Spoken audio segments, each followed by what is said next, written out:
Hey viewers, welcome to another game of Casual Pro Gamer. Today we're once again doing a 1 versus 1 StarCraft 2 match. So this is before Heart of the Swarm. I think I called it Heart of the Storm in the previous one.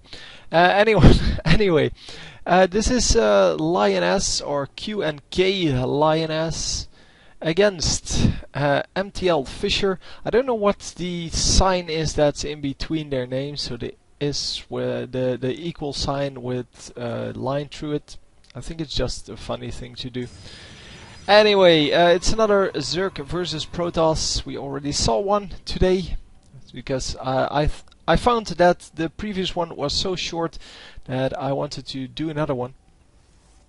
So yeah, the last one we saw them well, battling it out and kind of, well, the Zerg player just kind of forgot to make troops, and yeah, didn't really do anything else with it.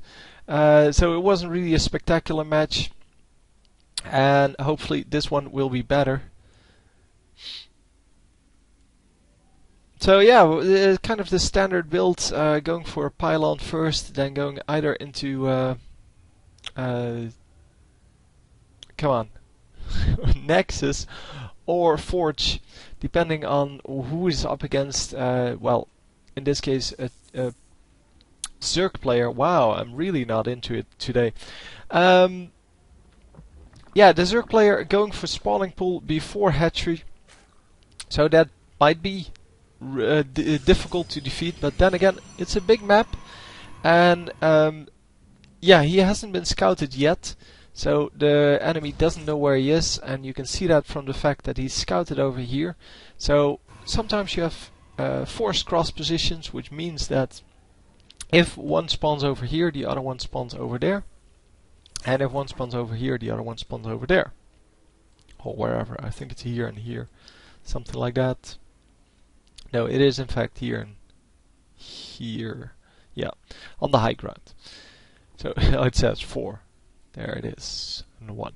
So it's 1 and 4, 2 and 3, and yeah, in this case that's not the case because, well, both of them started scouting in the wrong direction, and yeah, we kind of can tell from that well, the Protoss player had the advantage in scouting because he scouted way earlier, and the Zerg player will now come in to scout and will be able to see that the Protoss is indeed over here. But yeah, by now this whole thing has been blocked off. The gateway has been completed. The cannon is coming up. The cannon will actually, I can't see, but it will normally reach, well, this, I think. So not the entire back of this destructible debris, but it will defend most of it, so you won't be able to surround it with Zerglings or anything like that. And taking it out with a few Zerglings will take forever. So yeah, that's not worth it either.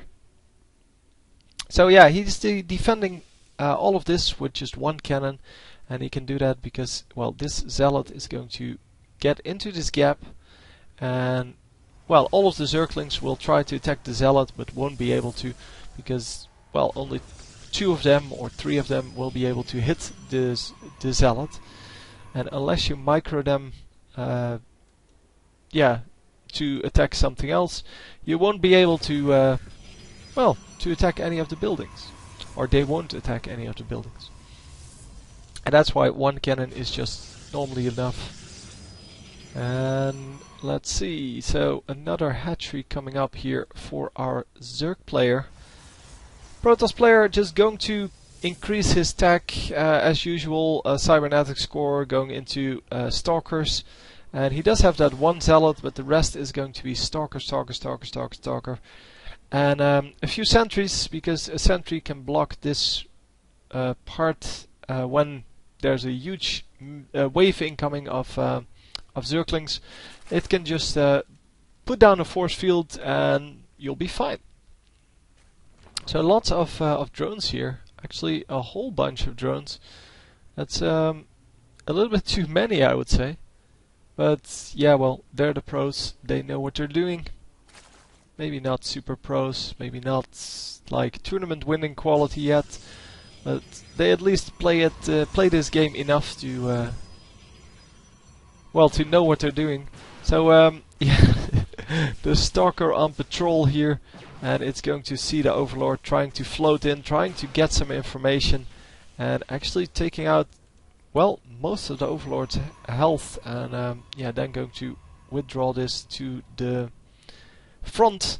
More gateways coming in, so 1 pylon, 3 gateways, making it totally 4 gateways, and probably going into a robotics facility as well. So Blink will be coming up whenever he feels like it. Yeah, he can actually afford it, so not sure why he's not affording it.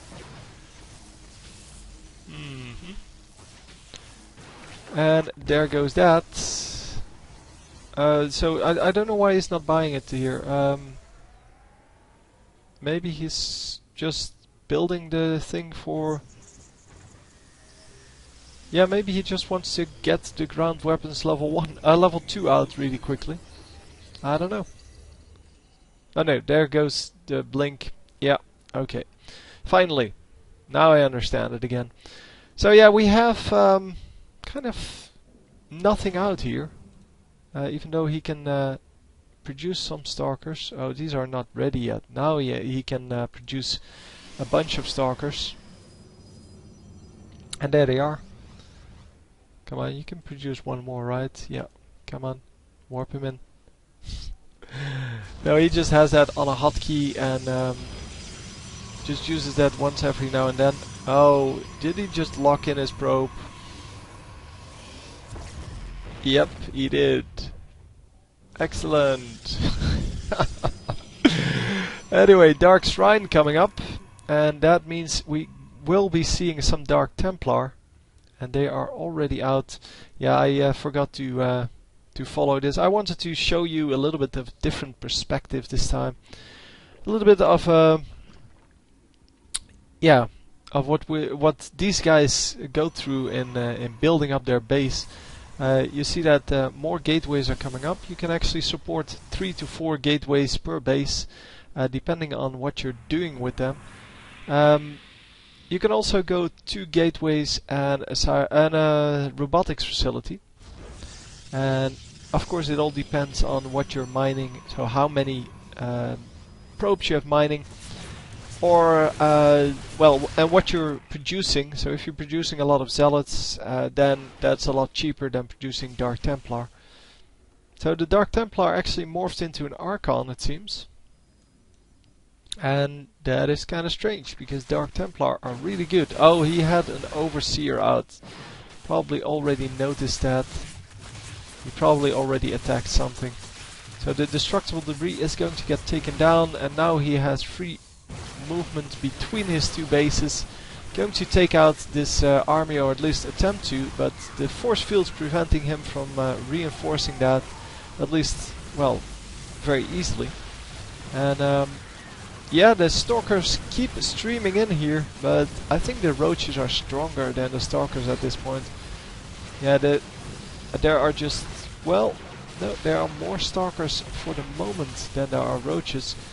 And running in some Zealots. Zealots are not going to do it. A few Zerglings coming in.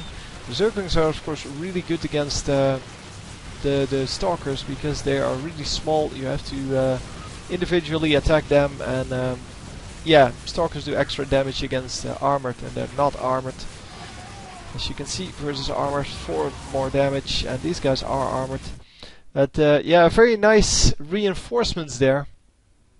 And he had to commit all of his minerals, all of his resources to that. The Protoss player not nearly spending all of his minerals and gas there, so too many resources left over. He probably has his warp gates, we can't see anymore, but he probably used all of his warp gates, but just didn't have the micro necessary to hang on. Yeah, to actually spend his resources on making more well, He has seven, yeah, he has 7 gateways. He could have afforded a few more with the leftover minerals. Not that he could support them in the long run, but for the short period, he could have, well, warped in a couple more, or, well, just done something with those minerals. But couldn't pull it together, and gave up a little bit early here because he was still in the enemy's base. And by the time they were at his base, he would have had an army again, and maybe he could have pulled something out. But anyway, he gave up, so he lost. That's what it is. Hope you enjoyed, and I will see you next time. GG.